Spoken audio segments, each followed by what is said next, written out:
ಗುಂಡಪ್ಪ ಮುನ್ನಿ ಜೊತೆ ಆಸ್ಪತ್ರೆಯಲ್ಲಿ ಸೂಜಿ ಚುಚ್ಚಿಸಿಕೊಂಡ ಹಾಸ್ಯ ಕಥೆ. ದೊಣ್ಣೆ ಏಟು ತಿಂದ ಗುಂಡಪ್ಪ ವಿಪರೀತ ಜ್ವರ ಬಂದು ಮಲಗಿಬಿಟ್ಟನು. ಮಾರನೇ ದಿನ ಗುಂಡಪ್ಪ ಮತ್ತು ಮುನ್ನಿ ಇಬ್ಬರು ಸಮೀಪದ ಸರಕಾರಿ ದವಾಖಾನೆಗೆ ವೈದ್ಯಕೀಯ ಚಿಕಿತ್ಸೆಗೆಂದು ಹೊರಟರು. ಗುಂಡಪ್ಪನಿಗೆ ಭಯ. ದಾರಿಯಲ್ಲಿ ತರಕಾರಿ ಅಂಗಡಿಯವಳ ನಾಯಿ ಬೌ ಬೌ ಬೊಗಳಲು ಗುಂಡಪ್ಪನ ಚಡ್ಡಿ ಸಡಿಲವಾಯಿತು.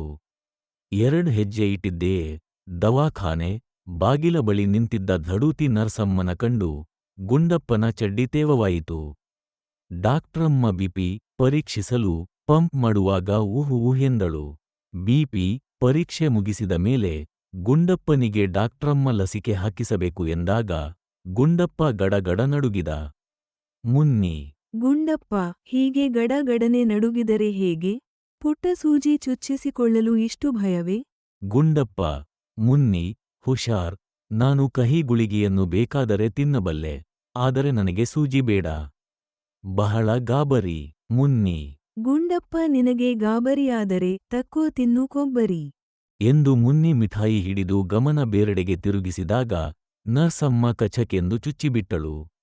ಗುಂಡಪ್ಪನು ಅಮ್ಮೋಯ್ ಅಪ್ಪೋಯ್ ಹೋಯ್ತು ಭಯಂಕರ ಎಂದು ಕೂಗಿ ಒದ್ದಾಡಿದ. ನರ್ಸ್: ಇದು ಯಾಕಪ್ಪ ಹೀಗಾಡ್ತಿದ್ದೀಯ?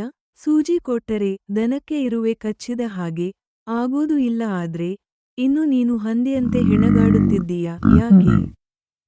ಗುಂಡಪ್ಪ ಬಡಬಡನೆ ನಡುಗುತ್ತಾ ಒದ್ದಾಡಿ ಕಿರುಚಿದಾಗ ಅವನ ಮಂಚದಡಿಯಿಂದ ಇಲಿಯು ಭಳಕ್ಕನೆ ಓಡಿಹೋಯಿತು. ಅವನು ಕಣ್ಣು ಮುಚ್ಚಿಕೊಂಡು ಕೂತ. ಆ ಹೊತ್ತಿಗೆ ನರ್ಸ್ ಸಹಜವಾಗಿ ಒಂದು ಚುಚ್ಚಾಟ ಮಾಡಿ ಹೋಗಿಬಿಟ್ಟಳು. ಆದರೆ ಗುಂಡಪ್ಪ: ಅಯ್ಯೋ, ಇನ್ನೂ ಚುಚ್ಚಲೇಬೇಡಿ, ನಾನು ಸಾಯ್ತೀನಿ ಎಂದು ಕೂಗಿದ. ಅಷ್ಟರಲ್ಲಿ ಲಸಿಕೆ ಚುಚ್ಚಿಯಾಗಿತ್ತು. ನರ್ಸ್: ಅಯ್ಯೋ, ಮುಗೀತಪ್ಪ, ಈಗಿನಿಂದ ನೀನು ಫುಲ್ ಹೀರೋ. ಮುನ್ನಿ: ನೋಡು, ಹುಷಾರಾಗೋದು ಹೀಗೆ. ನೀನು ಫಿಲಂ ಹೀರೋ ಅಲ್ಲ, ಸೂಜಿ ಚುಚ್ಚಿಸಿಕೊಂಡು ಮೇಲೇರಿ ಉಳಿದ ಹೀರೋ ಎಂದಳು.